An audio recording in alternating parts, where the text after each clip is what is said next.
Momento Económico, el podcast del Instituto de Investigaciones Económicas de la UNAM. Análisis de la actualidad económica de México y el mundo.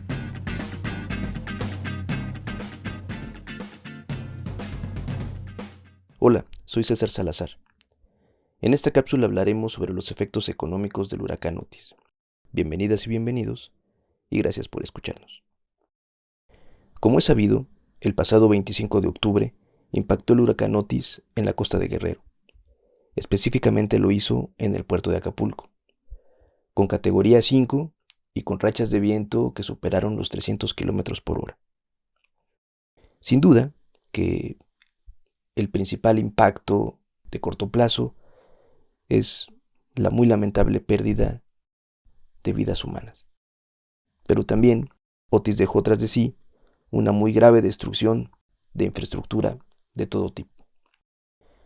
Fueron muchas las imágenes de personas que demandaban energía eléctrica, que demandaban agua, pero al mismo tiempo se veían carreteras destruidas, infraestructura comercial completamente devastada.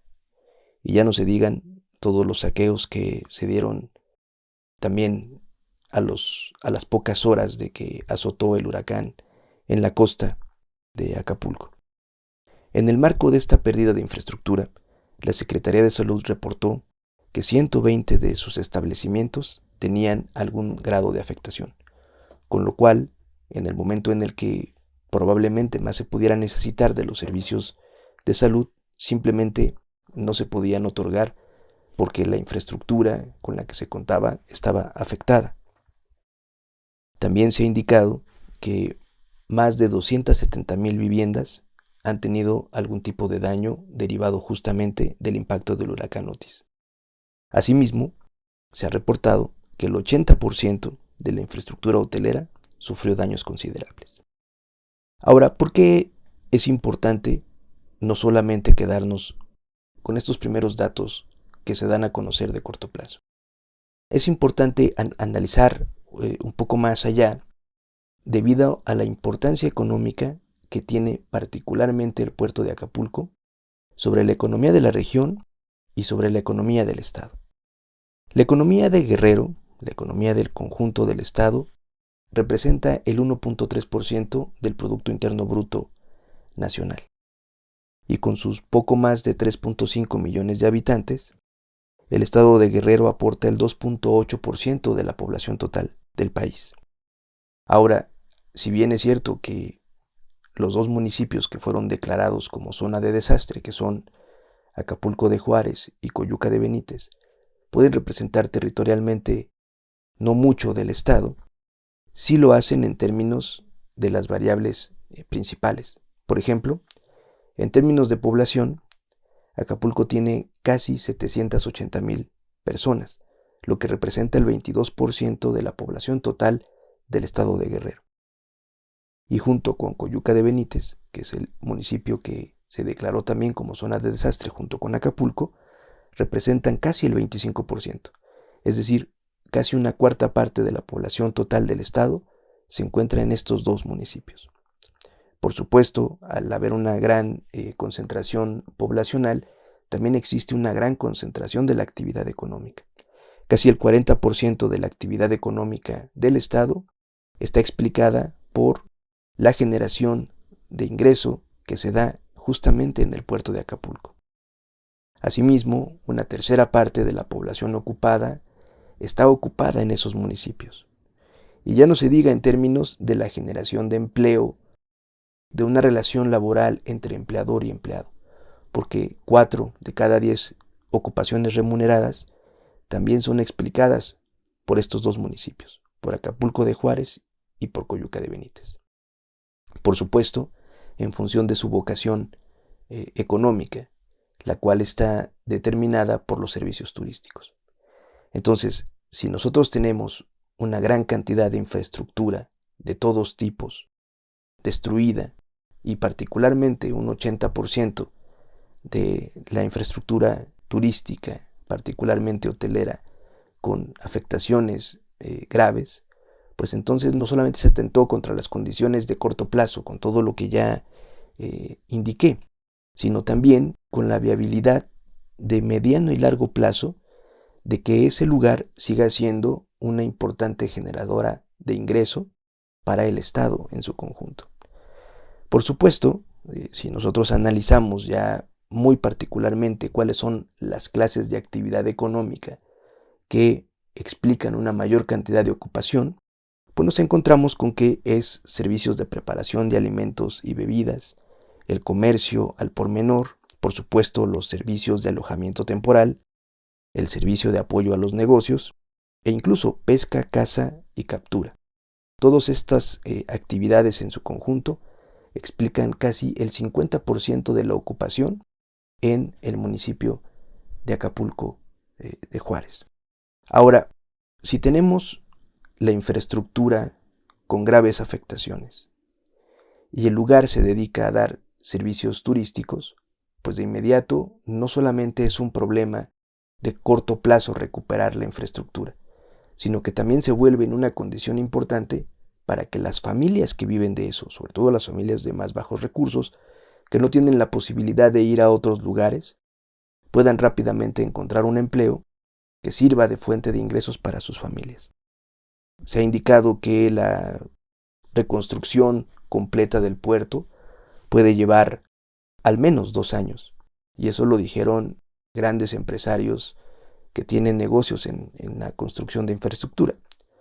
Podemos pensar que es una cifra de inicio, aunque por supuesto eso lo vamos a conocer en el tiempo, y sin embargo se haya indicado que, por ejemplo, se está evaluando que no se detenga el Abierto Mexicano de Tenis, que se lleva a cabo justamente en el puerto de Acapulco en los primeros meses del año, así como que tampoco se cancelaría el Tianguis Turístico 2024, el cual justo se llevaría a cabo en el puerto de Acapulco. Hay ya incluso algunas cadenas hoteleras que han indicado una apertura de actividades para recibir a turistas en diciembre, tan pronto como en diciembre próximo, y que para el tianguis turístico al menos habría ya 35 hoteles en condiciones de poder recibir a visitantes. Estas sin duda que son muy buenas noticias, ¿no? Sin embargo, lo grave o el peligro de que se dé así una reconstrucción es que al final se olvida que no toda la infraestructura turística corresponde al hotel de gran turismo o está respaldada por grupos de empresarios no solo nacionales, sino también internacionales. Y entonces, lo que no se debe olvidar es que la infraestructura es importante porque también da servicios, también hay dentro de los operadores y de las personas y empresas que dan servicio, no solamente grandes, sino también hay pequeñas y medianas empresas. ¿Qué medidas se han anunciado con el propósito de poder echar a andar de nueva cuenta toda la infraestructura y no abandonar a las familias del puerto? Bueno, el gobierno federal, en una de las conferencias mañaneras del presidente Andrés Manuel López Obrador y por la vía del secretario de Hacienda, el doctor Rogelio Ramírez de la O, indicó que hay un programa de apoyos por más de 61,000 millones de pesos.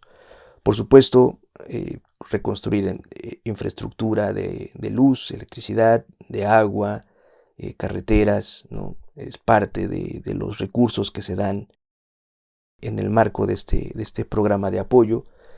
Otro tanto son apoyos fiscales para las empresas que están dando servicios o que operan en el puerto, créditos, incluso se da una cantidad importante o se ofrece una cantidad importante de créditos por la vía de Nafinsa sin intereses, ¿no? Y hay, por supuesto, una ampliación de los programas sociales que son, digamos, la base, ¿no?, de la política social de este gobierno. Por ejemplo, el adelanto en pensiones y programas de bienestar y la ampliación de 10,000 becas para el programa de Jóvenes Construyendo el Futuro.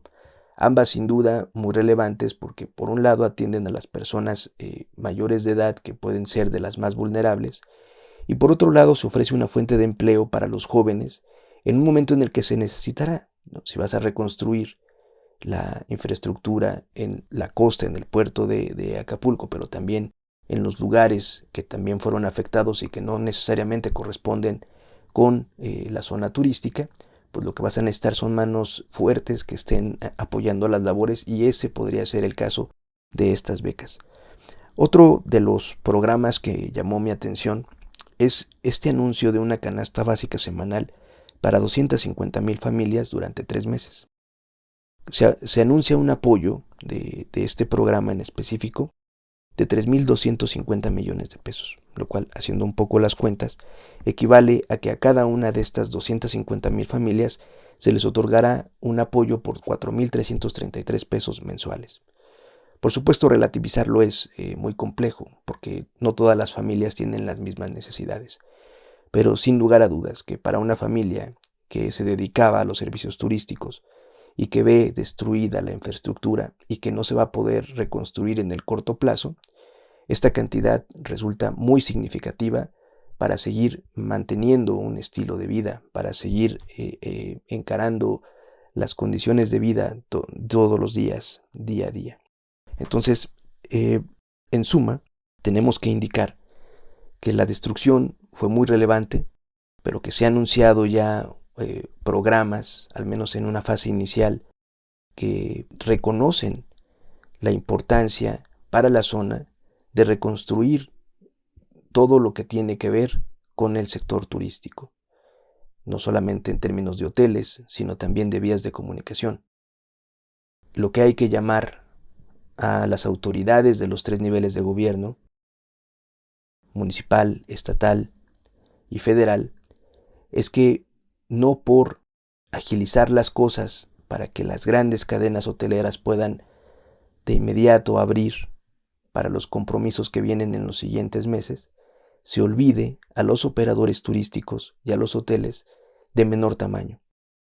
Porque al final de cuentas, sobre todo estas unidades más pequeñas, son las que explican una mayor cantidad del empleo en la región. Y como hemos visto, este empleo es muy importante no solo para los municipios que fueron impactados por el huracán Otis, sino para todo el estado. Por el momento, les agradecemos su atención y nos escuchamos en el siguiente Momento Económico. Momento Económico, el podcast. Es dirigido y producido por el Instituto de Investigaciones Económicas de la UNAM. Dirección ejecutiva, José Manuel Márquez. Dirección académica, César Salazar y Mildred Espíndola. Dirección técnica, Victoria Jiménez. Producción técnica, Eduardo Martínez. Locución, Hanna Posadas y Eduardo Martínez. Reserva de derechos al uso exclusivo del título en trámite. Las opiniones expresadas por los autores no necesariamente reflejan la postura de este podcast.